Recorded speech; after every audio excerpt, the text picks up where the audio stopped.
Pilipinas. Ako si Kim Demi Morales. At ako naman po si Judith Peroy at narito kami upang ihatid ang pinakamainit na balita. At maging ng mga mahahalagang kaganapan mula sa loob at labas ng bansa. Dito lamang sa 24/7 News!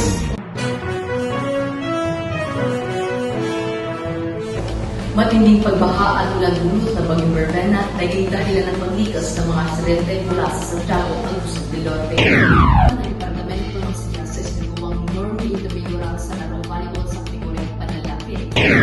Muling nagbigay ng karangalan sa bansa ang batang gymnast na si Carl Aldo Yulo matapos masungkit ang bronze medal sa Junior World Championship na ginanap sa Pasay City. Unang pagkikita ng Jillian Ward at Eman Bacosa Pacquiao sa premiere ng TMGS Gabi ng Lagim the Movie sa Makati City. Matinding pagbaha at ulan dulot ng Bagyong Bervena naging dahilan ng paglikas ng mga residente mula sa Santiago at Luzon del Norte. Narito si Erica Manillo mag-uulat live mula sa Santiago. Erica, anong sitwasyon dyan? Yun nga Kim no, nagdulot ang Bagyong Verbena ng malakas at tuloy-tuloy na pag-ulan na humantong sa matinding pagbaha sa ilang bahagi ng Mindanao. Pinakaapektado ang mga residente sa Caraga, Davao Region at Northern Mindanao, kabilang na ang mga naninirahan sa Santiago, Agusan del Norte.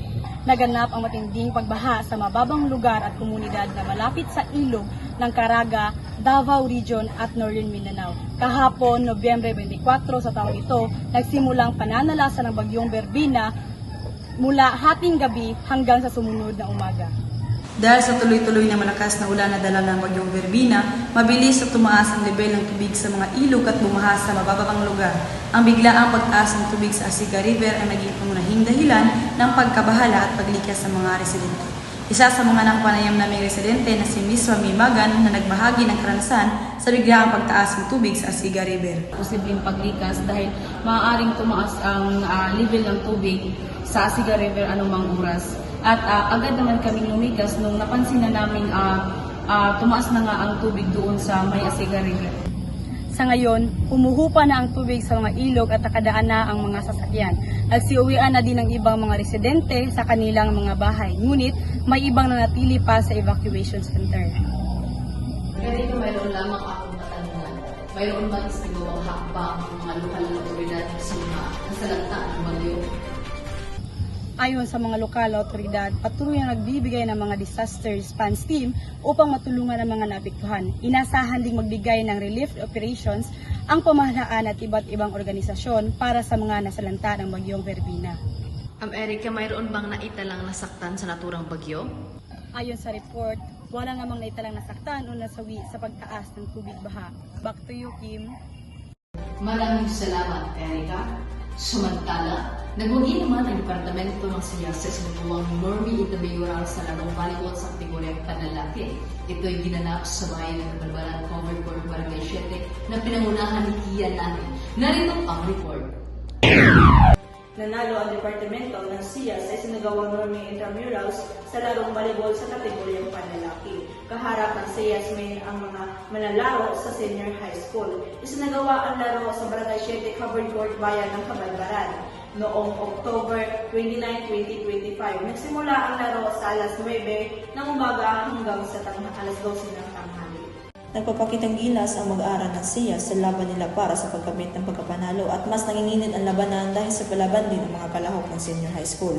Dahil sa estratehiya at husay ng kanilang pangunahing manlalaro na si Kian Nahi na pinuno ng kupunan, abot hanggang 4 na set ang laro. Sa husay at galing ng bawat kupunan ay nahihirapan ang SIA sa pagpasok ng bola. Ngunit sa estratehiya ng pinuno ng kupunan na pamagitan ng mabilis na serbisyo at mahusay na depensa at tamang koordinasyon sa pagitan ng City Red Spiker, napanatili nila ang kalamangan at napanalo ang laban. Napatunayan namin na kaya namin manalo. At saka kasi kami, eager din kasi kami manalo kasi nga some of us is 4th year na. So, syempre, para lang makabigay kami ng legacy and then again, tatak sa ilahaw, ma-inspire ang uban na dapat even though again, ipakita nila nga this can mag-graduate na. So, dapat ipakita nila na mas eager sila manalo. Ayon sa publicators ng Northern Mindanao Colleges Incorporated, talagang nagmalaibong lubog sa galing ang Siyas Volleyball sa kategoryang malalaki sa taong ito dahil sa pagiging palaban at prosigidong maipanalo ang laro. Diyan lamang kayo at magbabalik ang 24/7 News.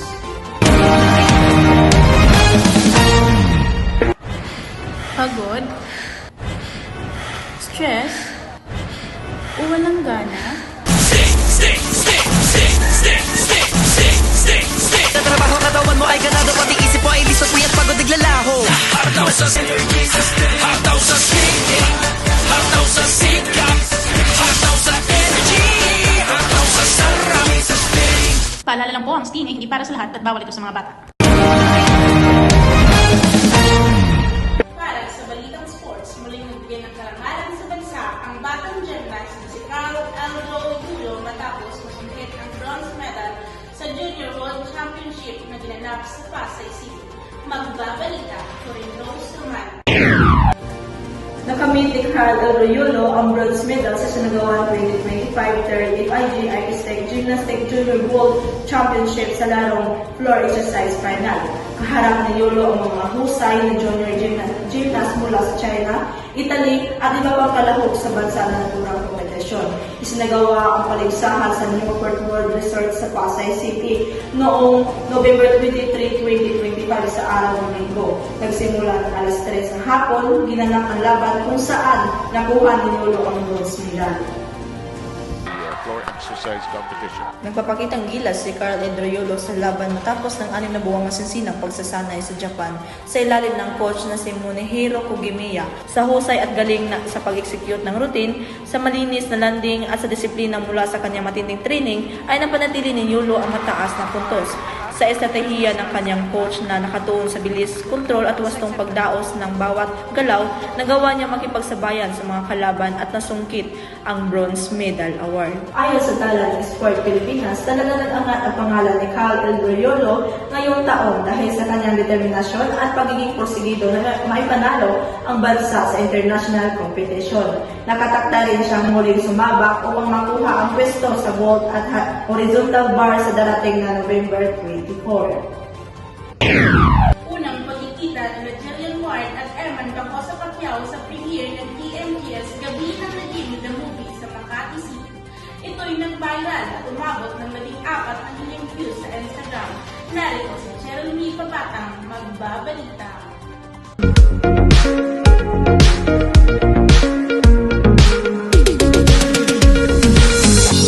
Magandang umaga, Pilipinas. Narito ang Top News Report. Nag-viral ang unang pagkikita at meet and greet ni Jillian Ward at Herman Bacosa Pacquiao sa black carpet premiere ng KMGS Gabi ng Lagim the Movie na agad umabot ng 14 million views sa Instagram.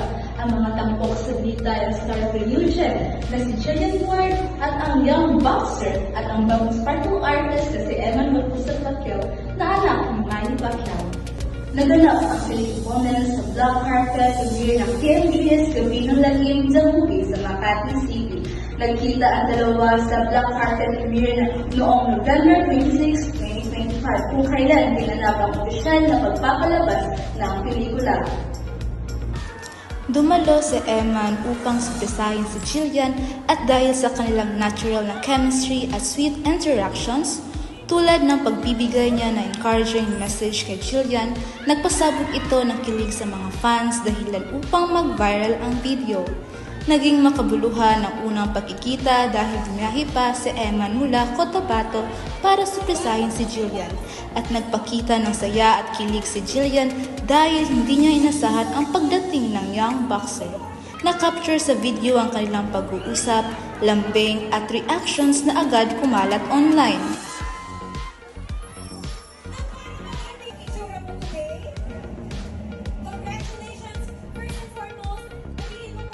Sobrang na-surprise po kasi wala akong idea at all. So, nagulat po talaga ako. And, ayun, syempre I'm very happy, very, very happy. And, Kasi po, pag yung nakikita ko lang siya, either nagla-like siya or yung pag nagme-message po siya. Actually, sobrang sweet po ni Emma. Nagme-message siya minsan na, God bless, tas mga reminders to, have a great day, gano'n. Siyempre, masaya po yung heart ko na nakita ko siya. I'm very, thrilled and honored po na nakasama ko po siya ngayon manood ng, Gabi ng Lagim. At dahil sa natural sweetness nila, umani ito sa mga views at reaction mula sa netizen. At yun lamang para sa Top News Report. Maraming salamat, Cheryl. Talaga namang naging gabi ng lambing ang nangyari. Oo nga, nakita ko nga rin. Ito, pinapili ka na ba? Overtime na tayo. Kami ang naghahatid ng balitang makatutuhan. Walang labis, walang kulang. Muli ako sa Judith Peroy. At ako naman si Larry Morales, ang inyong news anchor.